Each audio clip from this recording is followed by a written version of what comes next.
Assalamualaikum dan selamat sejahtera. Saya Teacher Ain. Tuan-tuan dan puan-puan, hari ini saya akan membentangkan mengenai motor learning. Baiklah, tuan-tuan dan puan-puan, apakah yang dimaksudkan dengan motor learning? Motor learning adalah acquisition or modification of motor skill. Maksudnya, pengambil alian ataupun pengubahsuaian motor skill. Di dalam motor learning, kita akan mempelajari mengenai transfer of learning, sequencing and adapting tasks, practice levels and type, error-based learning dan juga types of feedback. Okey parent, mari kita bincangkan mengenai transfer of learning, peralihan pembelajaran. Apa itu transfer of learning? Ini bermaksud anak tu dia akan gunakan apa yang dia belajar dekat pusat terapi sewaktu intervention.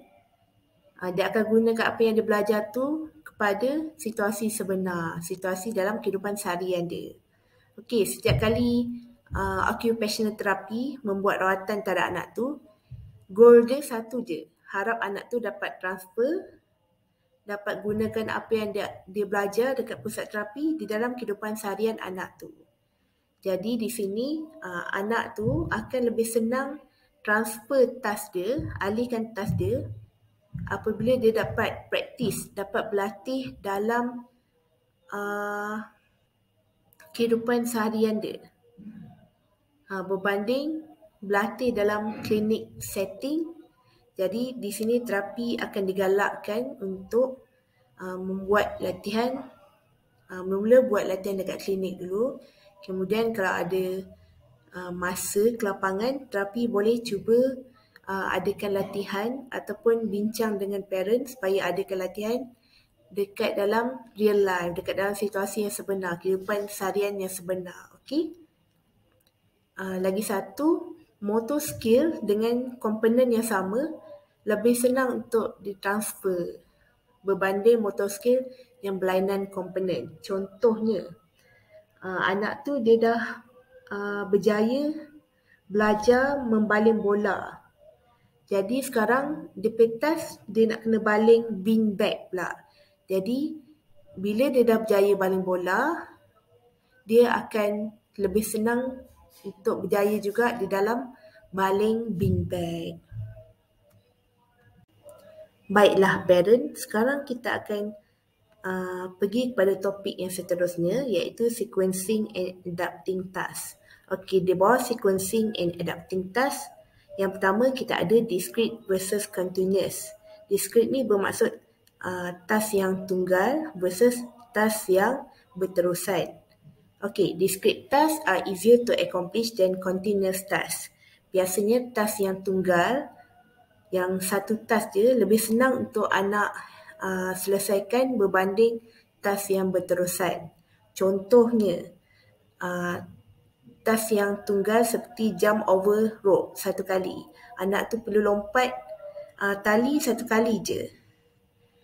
Ia lebih senang untuk anak tu buat berbanding continuous task di mana anak tu perlu lompat tali banyak kali.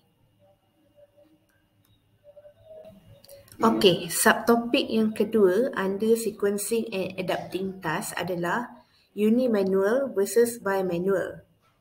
Unimanual movement task often mastered before bimanual movement task. Okey, untuk pergerakan unimanual, biasanya kita akan gunakan satu tangan saja. Sementara untuk pergerakan bimanual, kita akan gunakan dua tangan. Jadi pergerakan yang satu tangan ni biasanya anak kita akan dapat kuasai dulu. Kemudian baru dia akan kuasai pergerakan yang menggunakan dua tangan. Contoh pergerakan unimanual adalah grab toy in one hand. Anak kita dia dapat grasp, dapat genggam, dapat pegang toy dalam satu tangan dengan menggunakan satu tangan, sebelah tangan dia. Kemudian lepas dia dapat kuasai pergerakan jenis satu tangan ni, barulah dia akan belajar guna bimanual. Dia akan grab toy with two hands. Akan mula belajar grasp, genggam ataupun pegang toy dengan menggunakan kedua-dua belah tangan dia pula. Parent, let's we talk about stationary versus dynamic. Okey, stationary itu adalah objek yang tidak bergerak, yang kaku, sementara dynamic adalah objek yang bergerak. Okey, biasanya anak kita dia akan ada skill untuk memanipulasi objek yang kaku dulu, yang tak bergerak dulu. Kemudian baru dia akan develop skill untuk memanipulasi objek yang bergerak.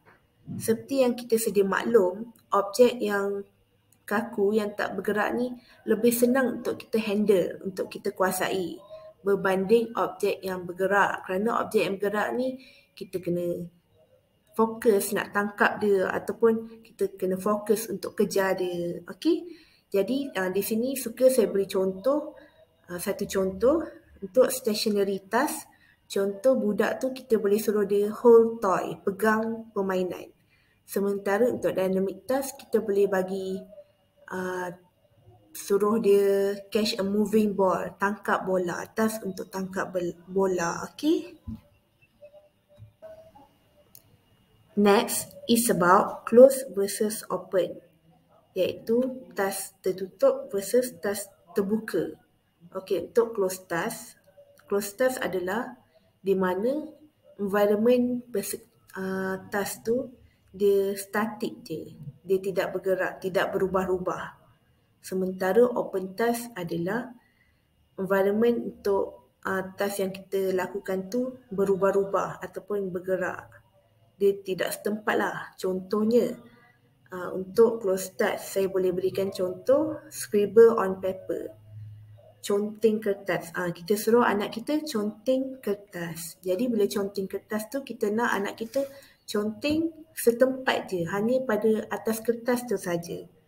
Sementara untuk open task pula, saya boleh bagi contoh anak kita dia follow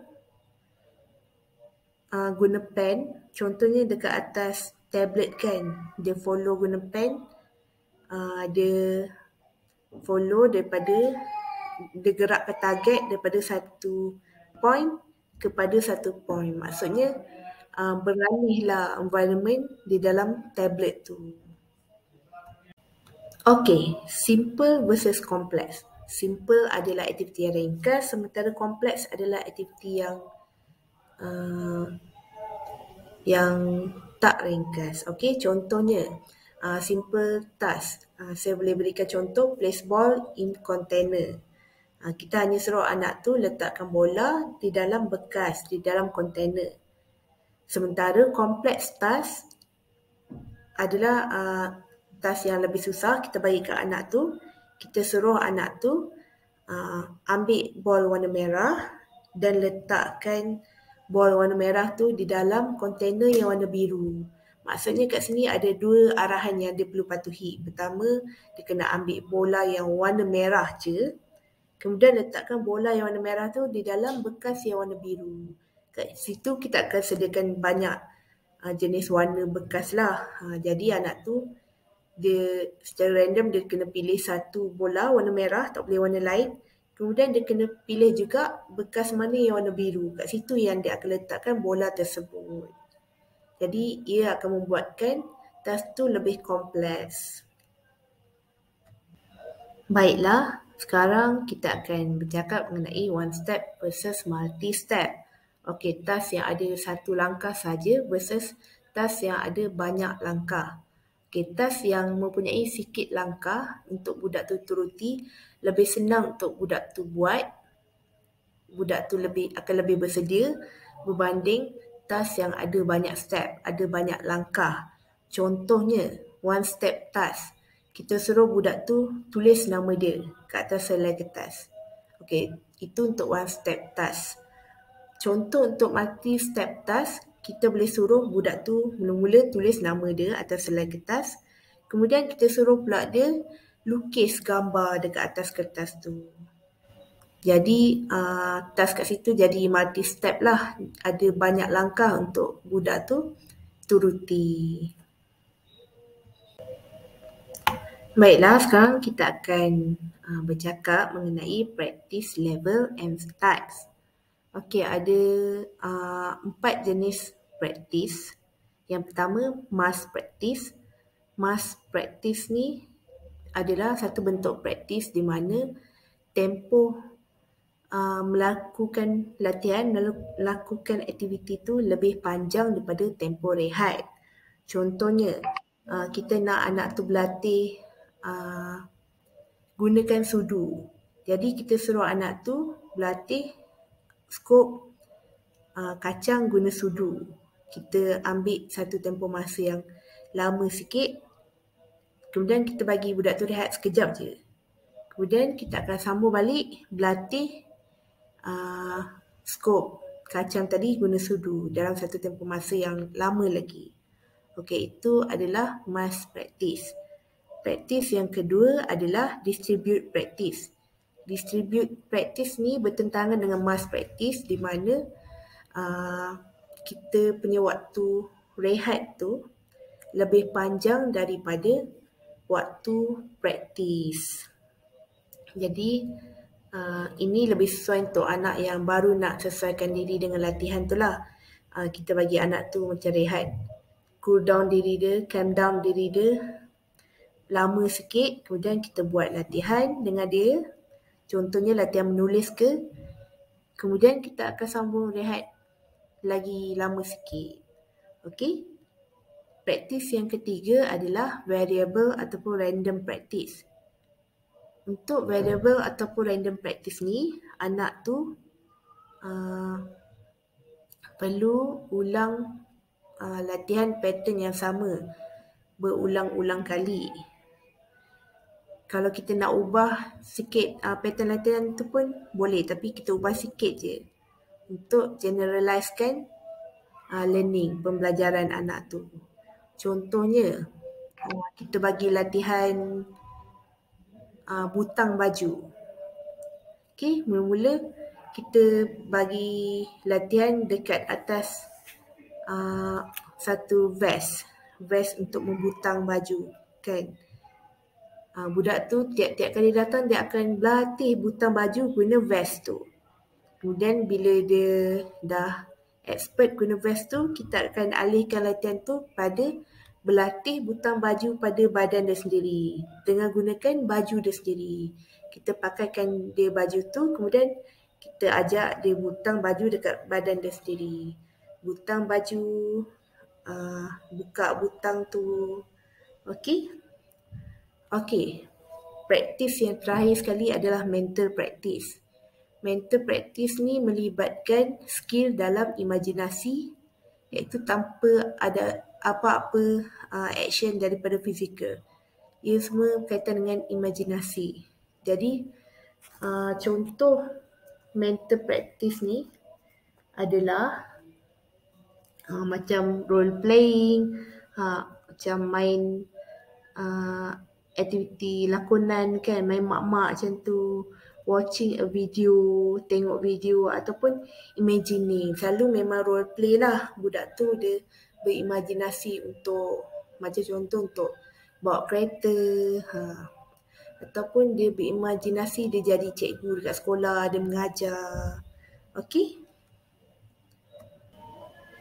Okey, teknik pembelajaran yang seterusnya adalah error based learning. Belajar melalui kesilapan. Okey, kanak-kanak mereka sebenarnya boleh belajar apa-apa jenis pergerakan dengan teknik belajar melalui kesilapan. Mereka buat aktiviti fizikal tu, kemudian mereka tersalah buat dan mereka akan cuba ataupun diperbetulkan oleh guru mereka sendiri untuk self-correcting, untuk perbetulkan dirilah. Jadi terapi ataupun clinician kadang-kadang perlu benarkan anak tu untuk buat satu task melebihi kemampuan anak tu, supaya anak tu dia boleh buat silap dan dia boleh belajar daripada kesilapan tersebut, dengan syarat terapi kena bantulah untuk perbetulkan kesilapan anak tu. Okey, children dengan disabilities juga perlu belajar untuk adapt dengan task yang baru, benda yang baru, benda yang unexpected supaya mereka tidak berada dalam zon selesa dan mereka belajar benda baru, berani untuk mencuba belajar benda baru. Okey, error-based learning ni juga akan menggalakkan anak-anak tu untuk explore, untuk adjust pergerakan dan untuk menilai reaksi mereka sendiri. Jadi ini akan bantu mereka untuk mempelajari dan juga untuk makin memperhalusi skill motor mereka. Baiklah, tuan-tuan dan puan-puan, teknik pembelajaran motor learning yang terakhir sekali adalah melalui feedback. Terdapat 6 jenis feedback. Mari kita lihat satu persatu jenis-jenis feedback yang ada. Okey, yang pertama adalah intrinsic feedback.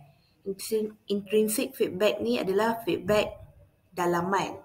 Okey, intrinsic feedback ni dia berasal daripada feedback yang berasal daripada dalam diri anak tu sendiri.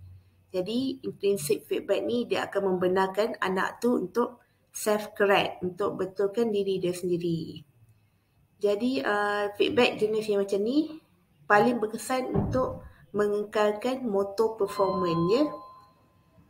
Intrinsic feedback mungkin dapat kita lihat menerusi exploration anak tu. Terapi dia akan sediakan satu environment, satu situasi di mana anak tu dia akan lalui latihan tu. Jadi terapi akan benarkan anak tu untuk explore sendiri. Bila anak tu explore sendiri, dia mesti akan buat silap kan. Jadi dia akan belajar daripada kesilapan. Dia akan perbetulkan kesilapan dia dengan syarat terapi kena tolonglah dia perbetulkan kesilapan dia. Okay. Yang kedua adalah extrinsic feedback. Extrinsic feedback adalah feedback luaran. Jadi kanak-kanak perlukan extrinsic feedback pada stage awal motor skill development. Terapi dia akan berikan anak tu extrinsic feedback sebagai guidance, sebagai panduan secara verbal ataupun secara fizikal. Okey, yang ketiga adalah demonstrative feedback. Demonstrative feedback ni adalah terapi bagi feedback secara modeling ataupun secara imitating movement. Jadi demonstrative feedback ni kan demonstration kan, biasanya terapi akan berikan sebelum anak tu start practice lah. Start practice pergerakan dia waktu early stage kan, peringkat awal. Demonstrative feedback ni tak boleh diberikan sekali dengan verbal sebab kalau sambil kita demonstrate, sambil kita bagi verbal, ini akan kurangkan tumpuan anak tu terhadap pergerakan yang kita demonstrate, pergerakan yang kita ajar. Okey, feedback yang keempat adalah knowledge of performance. Feedback ni untuk improve movement. Jadi ia sangat membantulah apabila kita boleh spesifikkan dan jelaskan bagaimana anak tu nak buat pergerakan tersebut. Jadi knowledge of performance ni dapat membantu anak memahami bagaimana mereka nak kena perform pergerakan tu. Pergerakan yang kita kendaki tu kan. Knowledge of performance juga digunakan untuk memperhalusi dan membetulkan motor skill anak tersebut. Jadi jenis feedback jenis yang macam ni akan guna selepas anak tu dapat belajar basic skill pergerakan tersebut. Seterusnya, knowledge of result. Knowledge of result adalah feedback yang berkaitan dengan result ataupun hasil yang kita inginkan. Kita kena nyatakan dekat anak tu apa goal kita. Apa goal yang kita nakkan dekat anak tu.